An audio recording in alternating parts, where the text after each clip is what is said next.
We are looking at how to pronounce these names. We'll be looking at how to say more confusing biblical names from the Bible.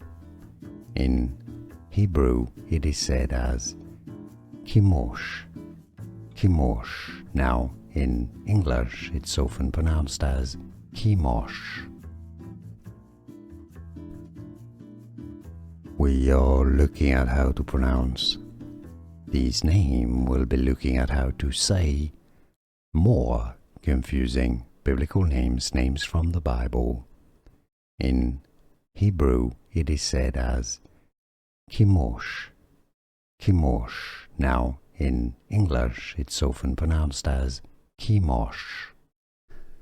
Here are more videos on how to pronounce more confusing words and names too many mispronounced. Like this video if you found it useful. I appreciate your support. I'll see you soon and thanks for watching.